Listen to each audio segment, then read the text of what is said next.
പ്രത്യേക സംഘം അന്വേഷണം തുടങ്ങിയല്ലേ ബാലു? ചന്ദ്രോത്തെ അവസാനത്തെ ആളെയും വിലങ്ങ് വെക്കുന്നത് കണ്ടാലേ എനിക്ക് സമാധാനാവൂ.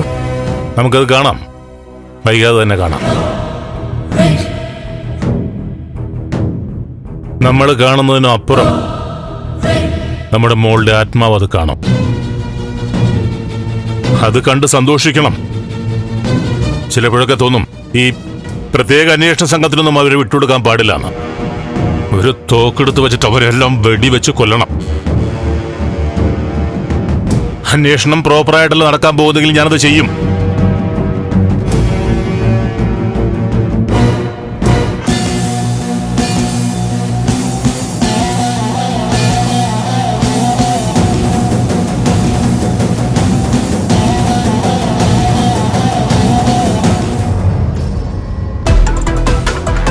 കോളക്കം സൃഷ്ടിച്ച മീര വധക്കേസിൽ അന്വേഷണം ഊർജിതമായിട്ടുണ്ടെന്ന് DIG P. ശ്രീനിവാസ് പറഞ്ഞു. പ്രതിയെന്ന് സംശയിക്കുന്ന ദേവികയ്ക്ക് വേണ്ടിയുള്ള തെരച്ചിൽ തമിഴ്നാട്ടിലേക്കും കർണാടകത്തിലേക്കും വ്യാപിച്ചിട്ടുണ്ടെന്നും മാധ്യമപ്രവർത്തകരുടെ ചോദ്യത്തിന് മറുപടിയായി DIG പറഞ്ഞു. ദേവികയുടെ അച്ഛൻ സെക്യൂരിറ്റിയായി ജോലി ചെയ്തിരുന്ന മാധവനും ഈ കേസിൽ ഉൾപ്പെട്ടിട്ടുണ്ട് എന്നതിന് വ്യക്തമായ തെളിവുകൾ പോലീസിന് കിട്ടിയതായാണ് അറിയുന്നത്.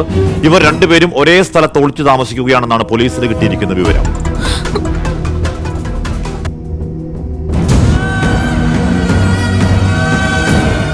നീ സമാധാനമായിട്ടിരിക്കൂഞ്ഞേ.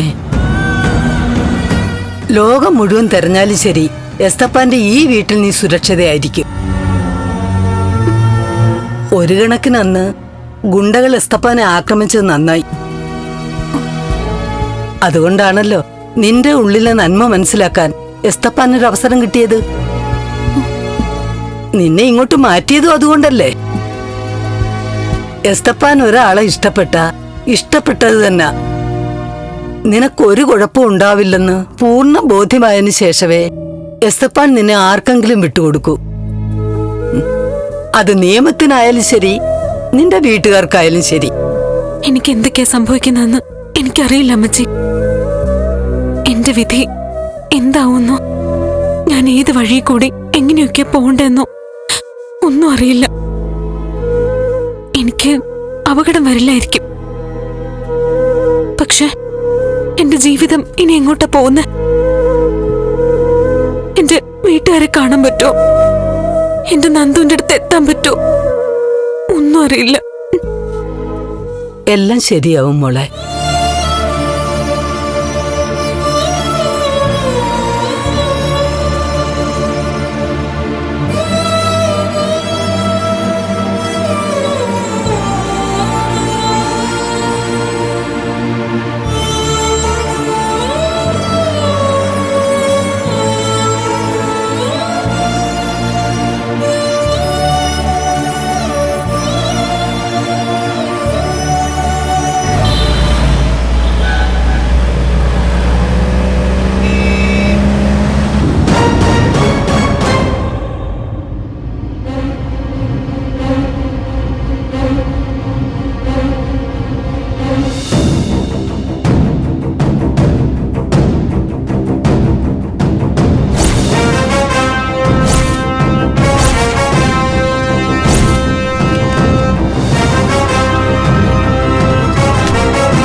ഫ്ലവേഴ്സ് ഒരുക്കുന്ന കാഴ്ച വസന്തം യൂട്യൂബിൽ പ്രേക്ഷകർക്ക് ലൈവായി കാണാം.